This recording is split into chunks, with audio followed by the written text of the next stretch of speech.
आप देख रहे हैं बदायूं मिरर और मैं आपके साथ तनिषा। आइए नजरें डाल लेते हैं आज बनारस की 5 प्रमुख खबरों पर।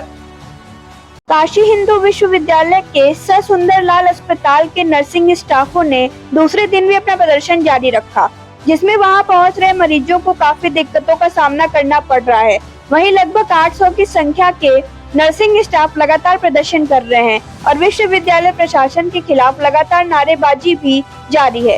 कर्मचारी की रात्रिकालीन ड्यूटी के दौरान आकस्मिक निधन हो गया था, जिसको लेके हम कल सुबह 7 बजे से ही यहाँ बैठे हुए हैं। जो हमारी कुछ मांगे थी प्रशासन के सामने हमने रखी थी, लेकिन उन पे हमें अभी तक कोई कठोर आश्वासन नहीं मिला है लिखित में।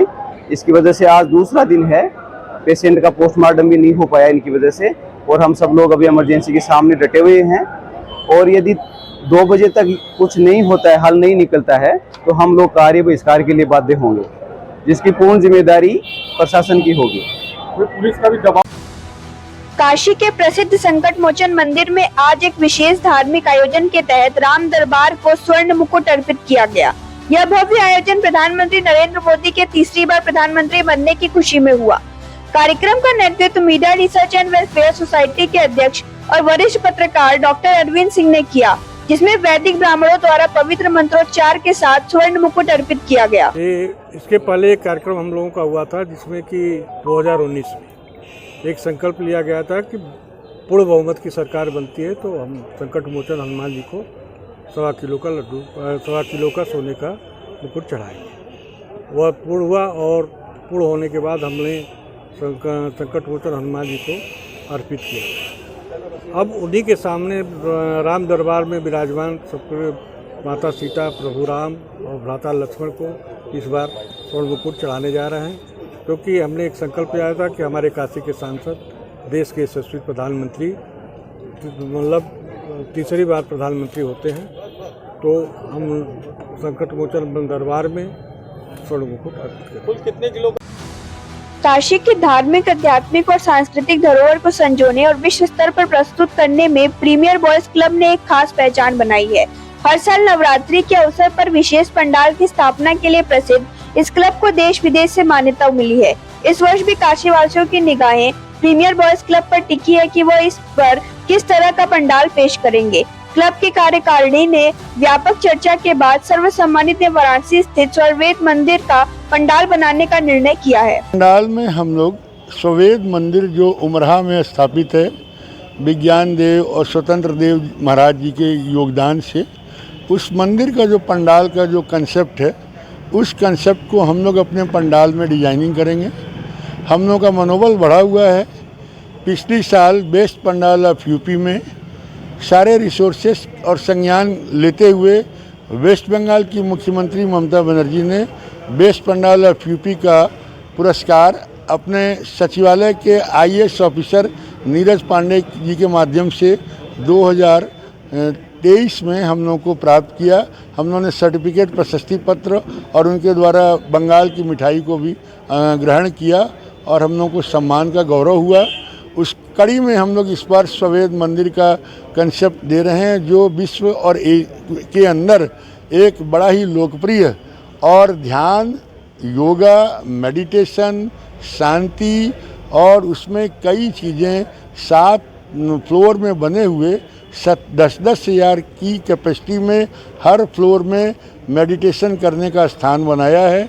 मंदिर के गुंबद और चारों तरफ में मलेशिया, जावा, सुमात्रा और अन्य कई देशों के विजन को, मंदिर के स्वरूप को डिजाइन किया है। उस मंदिर में पिछले साल हमारे परमादरणीय प्रधानमंत्री श्री नरेंद्र दामोदर मोदी जी ने उसका उद्घाटन किया था। व्यवस्था में सर हम लोग सारे लोग, हमारे जो स्वयंसेवक हैं, वॉलंटियर हैं और पुलिस प्रशासन के जो लोग हैं, तमाम स्वयंसेवी संस्थाएं हैं, वो लोग पूरे के पूरे समय में, पूरे कार्यक्रम में सप्तमी, अष्टमी, नवमी और विजयादशमी हर दिन वो अपने कार्यक्रम में शामिल रहेंगे। जिम्मेदारियों से अपनी शासनिक व्यवस्था को दर्शन के आने वाले रास्ते में और सुगम लाइन में कोई अवरोध न हो, पॉकेटमारी न हो, छीना झपटी न हो, चोरी न हो, उसकी तरफ पूर्ण निगरानी रखने का प्रयास करेंगे। भीड़ बहुत ज़्यादा होती। चेतगंज चौराहे पर नाबालिग युवकों द्वारा 45 वर्षीय अगेड़ की हत्या कर दी गई। सूचना मिलते ही मौके पर पहुंची पुलिस ने नाबालिग आरोपियों को पकड़कर पूछताछ जारी कर दी। थाने पर डीसीपी और एडीजीपी काशी जोन अपराधियों और परिजनों से बातचीत कर रही थी। जानकारी के अनुसार राजू दास सोमवार को चेतगंज चौराहे पर मौजूद थे। इस दौरान चेतगंज मलिन बस्ती के मनबड़ किस्म के नाबालिग युवकों ने पटरी से सर मारकर उनकी हत्या कर दी। चेतगंज चौराहे के पास गली है, गली में एक शराब की दुकान है। वहाँ पे एक व्यक्ति पप्पू बैठे हुए थे जो साधु के वेश में थे, और कुछ बच्चे वहाँ पे नाबालिग पहुँचे। जैसी अभी सूचना मिली है, जो जानकारी हुई है, कुछ नाबालिग बच्चे वहाँ पहुँचे। संख्या अभी ठीक नहीं बता सकते क्योंकि 4-5 बच्चे ऐसे बताया जा रहा है। उनसे पप्पू की झड़प हुई, कुछ आपस में बातचीत हुई कुछ, और मारपीट होने लगी। उसी मारपीट दौरान वो अचेत हो गए। तत्काल उनको वहाँ से हॉस्पिटल भेजा गया, कबीर चौरा हॉस्पिटल में उन्हें मृत घोषित कर दिया गया। इस संबंध में तहरीर प्राप्त की जा रही है और तहरीर प्राप्त करके मुकदमा पंजीकृत कर अगली विधिक कार्रवाई। वारवाफत का जुलूस खत्म कर वापस लौटते समय नक्की घाट पर बड़ा हादसा हो गया। करंट की चपेट में आने से 6 लोग झुलस गए। उन्हें तत्काल मेडिकल अस्पताल में भिजवाया गया। जैतपुरा थाना अंतर्गत जो जुलूस था वो जब समाप्त हो गया, जुलूस लोग जब वापस जा रहे थे तो नक्की घाट रेलवे क्रॉसिंग के पास एक पिकअप में एक रॉड लोग लिए हुए थे, वहाँ ऊपर कर दिए। तो जो रेलवे की लाइन ऊपर से जाती है उसमें करंट लगने से 6 लोग झुलस गए थे। और अभी कुछ लोगों ने ये न्यूज़ चला दी कि उसमें 3 लोगों की डेथ हो गई है। बिल्कुल गलत है, ऐसा कुछ भी नहीं है। 6 लोग को झुलसे थे, कबीर चौरा हॉस्पिटल में एडमिट हैं और सारे लोग सेफ हैं, खतरे से बाहर हैं। कोई ऐसी घटना नहीं है जैसा कि चलाया जा रहा है न्यूज़ में कि 3 लोग मर गए। बिल्कुल गलत बात।